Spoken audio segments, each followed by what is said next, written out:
이번 시간에는 1차식에 대해서 알아보도록 하겠습니다.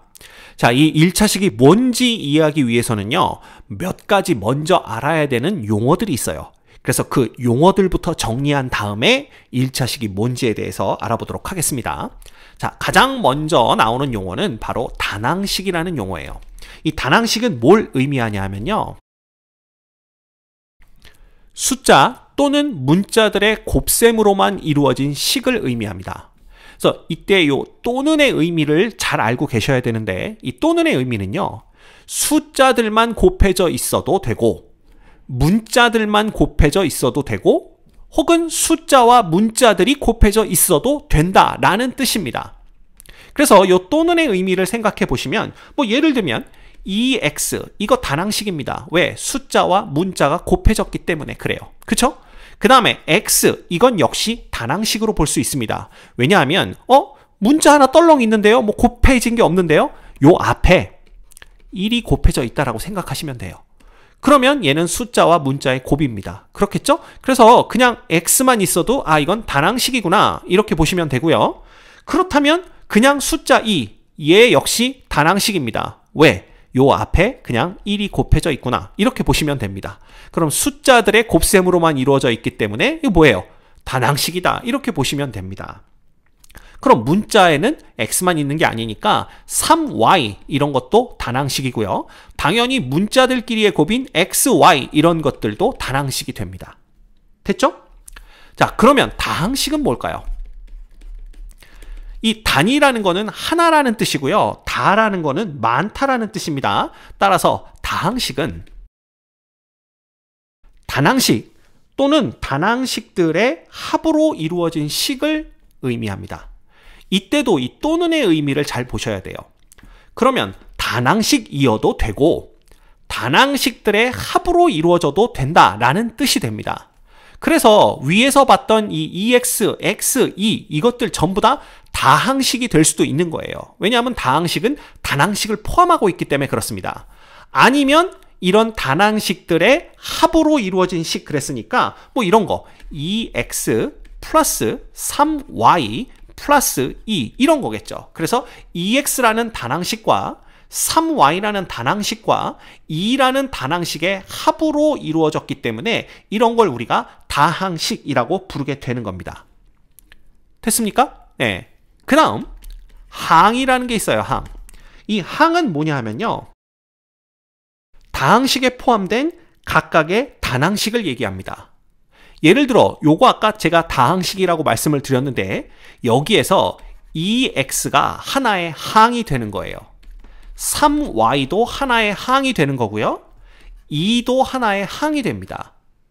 특히 문자 없이 숫자로만 이루어진 이러한 항을 우리가 뭐라고 부르냐 하면 상수항이다 라고 따로 부르게 됩니다. 됐습니까? 그래서 항은 다항식에 포함된 각각의 단항식을 의미한다 이렇게 생각하시면 되고요. 그 다음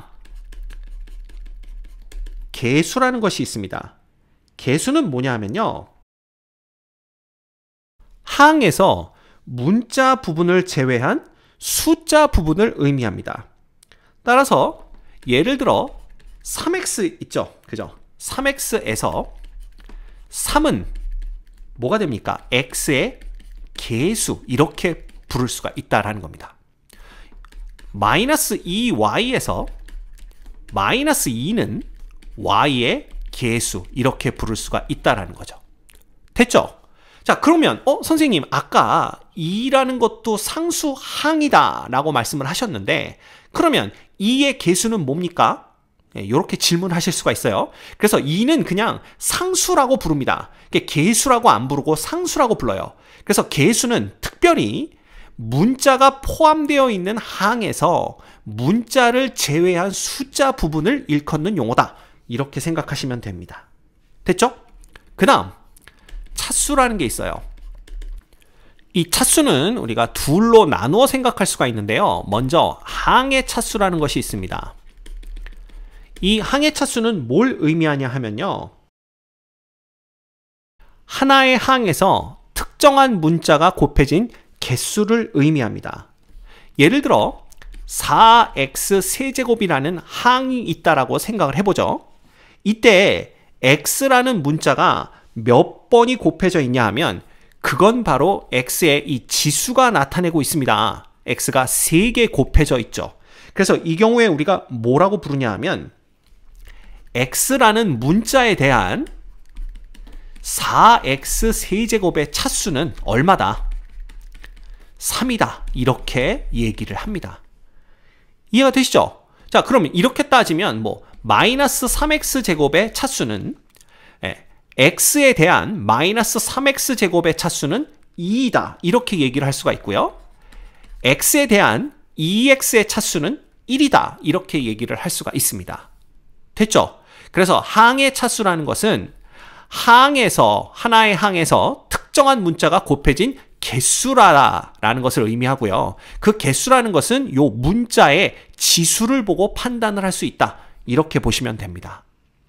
됐죠? 자, 그 다음에 이 항의 차수 말고 또 우리가 뭘 생각해 볼 수가 있냐 하면 다항식의 차수를 생각해 볼 수가 있어요. 이 다항식의 차수는 또 어떻게 볼 수가 있냐 하면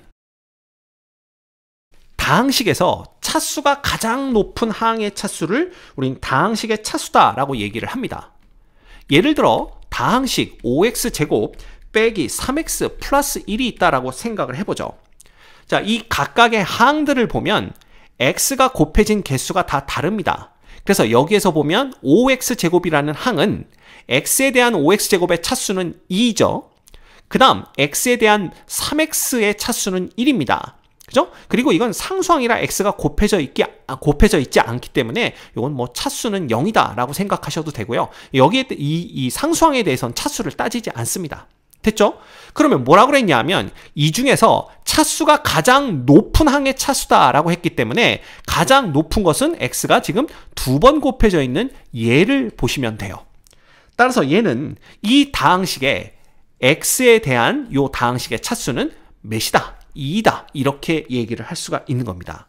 그래서 흔히 우리가 얘를 뭐라고 부르냐 하면 x에 대한 2차 다항식이다. 이렇게 부르게 되는 거예요. 요거는 x에 대한 3차식이다. 이렇게 부르는 거죠. 그죠? 그래서 이 차수라는 것도 여러분들이 어떤 의미인지 요것도 알고 계셔야 돼요. 됐습니까? 자, 그러면 이제 1차식이 뭔지를 얘기할 수 있게 되었어요. 1차식은 뭐냐 하면요. 차수가 1인 다항식입니다. 됐죠? 그래서 예를 들면 2x-1 이거 뭘까요? x에 대한 1차식입니다. 1차식. 그렇죠. 왜냐하면 x가 곱해진 개수가 가장 많은 게 한 번 곱해진 거기 때문에 그래요. 됐죠? 뭐 혹은 요건 뭡니까? y에 대한 1차식 이렇게 보시면 됩니다. 당연히 상수항이 없어도요. 이 x도 뭡니까? x에 대한 1차식. 뭐 3y만 있다고 하더라도 y에 대한 1차식 이렇게 부를 수가 있는 거예요. 자, 이제 1차식이 뭔지 알았으니까요. 1차식의 연산에 대해서 공부를 해봐야 되는데 이 1차식의 연산을 알기 위해서는 먼저 단항식과 수의 곱셈 나눗셈이 어떤 식으로 이루어지는지 그것부터 짚고 넘어가야 됩니다. 그래서 먼저 단항식과 수의 곱셈 나눗셈에 대해서 알아보도록 하죠. 자, 간단하게 2x에다가 3을 곱하면 어떻게 될까요? 이 경우에는요, 이거 사실 2 곱하기 x 곱하기 3이란 뜻이고요. 그쵸? 요거 두 개를 자리를 바꿔서 쓸 수가 있습니다. 그래서 요렇게 쓸 수가 있고요. 그럼 여기서 뭐 쓴 거예요? 교환 법칙 썼죠. 곱셈에 대한 교환 법칙을 사용을 했고요. 그 다음에는 요거 두 개를 먼저 묶어서 계산을 하는 겁니다. 요렇게 쓸 수가 있겠죠? 그럼 여기서 뭐가 쓴 거예요? 우리가 결합 법칙을 사용했다라는 걸 알 수가 있습니다. 그러면 얘를 먼저 곱하면 여기는 6이 되고 곱하기 x니까 얘는 간단하게 6x 요렇게 결과를 쓸 수가 있습니다. 됐죠? 그래서 어떤 단항식과 숫자가 곱해지게 되면요. 그냥 숫자끼리 곱한 결과를 문자 앞쪽에 써주면 끝납니다. 간단하죠? 자, 그러면 나눗셈은 어떻게 될까요? 예를 들어 6x를 3으로 나눈다라고 생각을 해봅시다. 그러면 나눗셈은 곱셈으로 바꾸되 역수를 곱해주면 된다라고 말씀을 드렸어요. 그럼 위에서 배운 대로 가자면 숫자끼리를 곱하는 겁니다. 그래서 6 곱하기 3분의 1이 되는 거고요. 거기에 그냥 x가 곱해지는 꼴이니까 결국 2x다. 이렇게 보시면 돼요. 그래서 나눗셈은 곱셈으로 바꿔서 계산하면 간단히 해결이 됩니다. 됐죠? 자, 그러면 단항식이 아니라 1차식은 어떻게 될까요? 1차식과 수의 곱셈은요. 뭐 예를 들자면 마이너스 3 곱하기 2x-1 이걸 어떻게 할 거냐라는 겁니다. 자, 괄호 앞에 숫자가 곱해질 때는 곱셈 기호 생략 가능하다고 그랬죠? 그래서 이 경우에는 마이너스 3과 1차식 2x-1이 곱해졌다. 이렇게 보시면 됩니다. 자, 그러면 먼저 마이너스 3에다가 그죠? 뺄셈은 덧셈으로 바꾸어서 우리가 계산할 수 있다라고 말씀드렸어요. 그래서 저희가 덧셈이 되면서 부호가 바뀝니다. 그쵸? 이렇게 되는 걸 볼 수가 있어요. 그 다음에 우리 분배 법칙이라는 거 배웠습니다. 그래서 분배 법칙을 사용하시면 마이너스 3에다가 누가 곱해지는 거예요? 2x가 곱해지고요. 자, 괄호 길이는 곱셈 기호 생략할 수 있습니다. 그 다음 마이너스 3에다가 마이너스 1을 곱한다. 이렇게 보시면 되는 거예요. 그쵸? 뭐 여러분들 이거 헷갈리니까 그냥 곱셈 기호 적어볼까요? 그래서 여기다가 2x가 곱해지고 그 다음 마이너스 3에다가 누가 마이너스 1이 곱해진다 라는 겁니다. 이거 무슨 법칙? 분배 법칙입니다. 됐죠? 예. 그러면 얘는 뭐가 되냐 하면 단항식과 수의 곱셈이기 때문에 숫자끼리 곱하면 돼요. 그럼 마이너스 6x가 되는 걸 볼 수가 있고요. 얘는 곱하면 얼마가 됩니까? 3 이렇게 됩니다. 그래서 그냥 마이너스 6x 플러스 3이 되는 걸 알 수가 있어요. 됐죠? 그래서 우리가 단항식과 수의 곱셈을 알면 1차식과 수의 곱셈도 분배 법칙을 이용해서 얼마든지 계산이 가능하다라는 걸 알 수가 있습니다. 자, 그러면 1차식과 수의 나눗셈은 어떻게 될까요? 예를 들어 12x 빼기 8이라는 1차식을 누구로 나눠볼까요?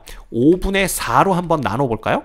그러면 이 경우는 나눗셈은 곱셈으로 고쳐서 계산하면 됩니다. 그래서 12x 빼기 8이 되는 거고요. 그죠? 곱하기 얼마가 되는 거예요? 4분의 5가 되는 겁니다. 그러면 이것도 분배 법칙 이용해 주시면 되겠죠? 그래서 분배 법칙 이용하면 12x에다가 4분의 5가 곱해지는 거고요. 그 다음에 빼기 뭐가 되는 겁니까? 8에다가 4분의 5가 곱해진다. 이렇게 보시면 됩니다.